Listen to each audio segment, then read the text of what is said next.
think you're the first? Think I got this job because I'm fat and jolly? Okay, so imagine this. It's 2019, we're in the pub having a few dozen pints, you are president of Saban Films Bill Bromley, and I am world-renowned directors Isham and Ian Holmes. You're drinking away, enjoying your 11th beverage, when all of a sudden I hit you with Mel Gibson is Santa Claus. You drop your pint, you leap into the air, hurrah! You proclaim. Richard Attenborough, Tim Allen, and now to add Mel Gibson to the list of iconic holiday Santas whose movies will be watched year after year and will make money year after year. But your satisfaction quickly fades. As I continue speaking, you hear words like dark and gritty and US military. You sink back into your chair as you sadly write me a check for what is sure to become an inevitable box office bomb. Fatman! Fatman stars everyone's second favourite problematic Aussie, Mel Gibson, as Christopher Kringle, a man who has succumbed to a bad case of old man depression due to his once hot business being in jeopardy. Because kids these days are assholes, apparently. Unlike kids back in the old days, who are far better. I will give you $900 for it, or you can fuck off. So he's not getting as much funding from the big government suits as he used to. So he agrees to a deal with the US military to, I shit you not, have his elves make weapons for their fighter jets. Oh, and I guess Ben Shapiro hires Walton Goggins to kill Santa as well. Every time I watch one of these low-budget genre movies, I have to stop and think how long these people think of their ideas before they go off and make them. The criticism is always the same. The core idea is amazing, but you gotta take it further. Think of The Purge and how utterly wasted that genius premise was in that first film. You have a concept where all crime in the city is legal for 24 hours and you decide to make a shitty home invasion movie? Like what? Then you watch the next few sequels and you see director and writer James DeMonaco taking his concept much further, exploring what happens on a city-wide level, exploring the lower and higher classes response, and just having fun with a silly premise.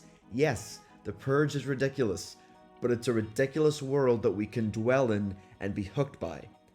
Fatman does not hook us. In fact, it barely grazes us.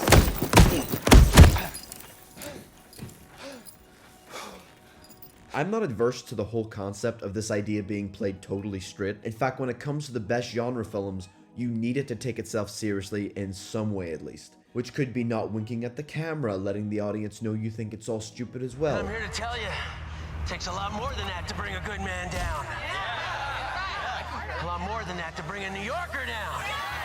Or if you want to go crazy with the winking, you at least create a point of levity so we can attach ourselves emotionally to what's going on. So beat it, Spider-Man! Now, contrary to what you may think already, within the tattered walls of this shabby production is something that you can connect with. Try not to worry. Mel Gibson has got history. He's got a lot of history. Too much history to get into in a video about a movie called Fatman. But the man's a terrific actor. Even in less than stellar films, he's always engaging, and I think people tend to underestimate his talents nowadays. Because I really love comedy. Well, no, not particularly.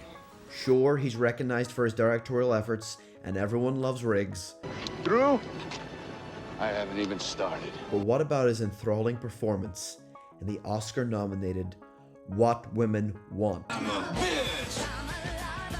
Mel Gibson. You go, girl. So undervalued. If I had to pick something that I was at least halfway invested in, it would be his Kris Kringle. Now, outside of the cliches, the old man mending his bullet wounds, the drinking, the being nice to a local girl young enough to be his daughter. Why is it every time you come in here, I end up going home alone? Maybe I'm a jinx. And even the inevitable I give up scene, Christmas is a farce. I am a joke. I still found so much to enjoy in his performance. Gibson commits to the absurdness and totally convinces us of its reality. Maybe it's the eyes. Maybe it's the husband and wife relationship he and Marianne Jean-Baptiste share. And maybe I'm just happy to see a great actor not give up once they're in low-budget schlock. I'm looking at you, Brucey baby. I'm looking right at you. Outside of that, it's just not a very good script to begin with. The core idea is fun. Disenfranchised Santa must learn to love the season of giving once more while a coal-receiving douche nugget hunts him down for revenge. But then you watch it, and the thing has zero sense of pacing, especially the first third where it just bounces from Baby Shapiro to Goggins to Santa without any real momentum as to why we're being shown this scene at this point. Many of the scenes also don't go anywhere and seem to exist solely for the sake of world building and character development? You know, you remind me a lot of my mother.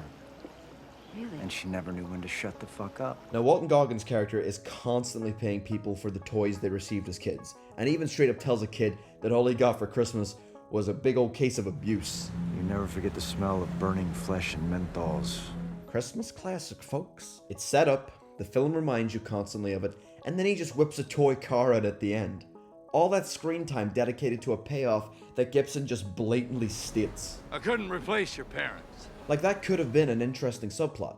Imagine if we saw him playing with that car on his journey instead of collecting all these random objects. It wouldn't be much, but sometimes it's the little details that make the big impact on the page. The same thing goes for a scene in the workshop where an elf named Seven remarks that they live longer than humans due to a combination of eating carbs and simple sugars and getting a 20-minute nap every 8 hours. Captain Jacobs argues this sounds like poppycock, so what am I expecting? Let's see Jacobs force the elves to eat properly and see what we can derive out of that. Maybe they'll blow up like a Violet Beauregard in Willy Wonka's. Who knows? I want to see something fun. The film really doesn't need Baby Shapiro or Goggins at all. Santa versus the military is an interesting enough premise to sustain 90 minutes.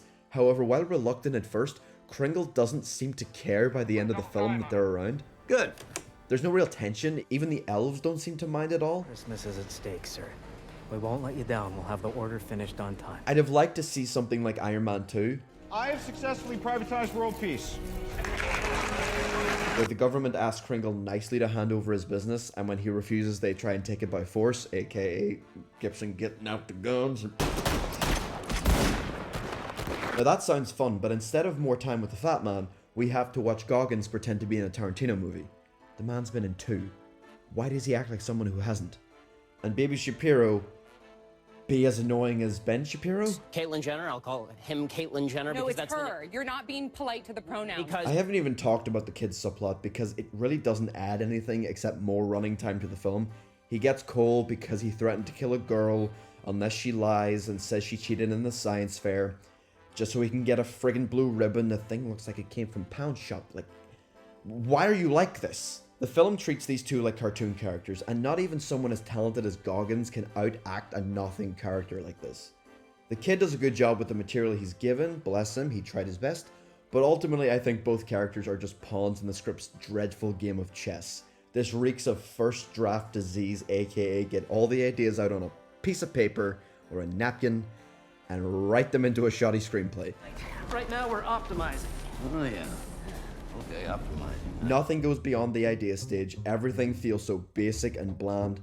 However, unlike The Purge, which needed a whole new script to get going, I do think the core elements are here. Grumpy Santa, pissed off kid, military acquiring elf services.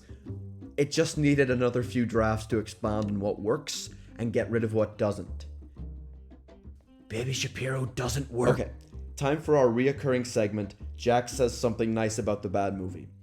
Ruth kills Goggins, and Kringle survives being shot in the head because he's Santa Claus, I guess. So they track Shapiro down, and I couldn't stop laughing the entire time Gibson was giving his scary Santa speech. One more time, Billy Winnan. Once more. You'll be getting more than coal in your stocking. Watching Santa threaten not just one kid, but all children with presumed death unless they're good is mad boomer energy, and considering the film ends happy and hopeful for the future, the film's message is basically make your kids fear for their lives and they'll never be bad again. Threatening children is fine, guys, don't worry about I'll it. come while you sleep and rip you from your covers. Hey, have you guys seen Killing Gunther? Where is Gunther? I'm right here. Low budget vehicle for Arnold Schwarzenegger to be silly in, about a shitty hitman who vows to kill the world's best hitman Gunther and he enlists a wacky team to do so. There's wacky hijinks along the way. It's pretty terrible, but as Fatman ended, I thought how fun bringing these two concepts together would be. In fact, it would be like Stand By Me meets Santa Claus. There's your pitch. A group of angsty preteens get coal for Christmas and set out on an adventure to find Santa and make him pay. Then the finale is these kids facing off against some deranged alcoholic Kringle, still played by Mel Gibson by the way, and realizing, hey, he's not that bad. He's not bad at all. He's just having a hard time. Kind of like us guys. Like I said, you anchor your stupid premise in an emotional core, and you can do anything. Literally. So that's Fatman, yet another low-budget genre flick that squanders its premise on a script that lacks any development or style. Gibson's as great as always, but I wanted more. I needed more. Now I'm gonna go and watch a real Christmas classic. Also starring Gibson, funny enough. Maybe you guys have heard of it. It's called Daddy's Home 2. Fact. Best friends. Really? Brad. Thank you. Stop it. I'm good. Because we're boys. Thank you so much for watching this video. What did you think of Fatman? Was it Mel Gibson's finest hour, or was it horrible? Either way, let me know your thoughts in the comments below. Leave a like if you did in fact like this video, and subscribe if you want to see more just like it. Thanks again, and I'll see you next time.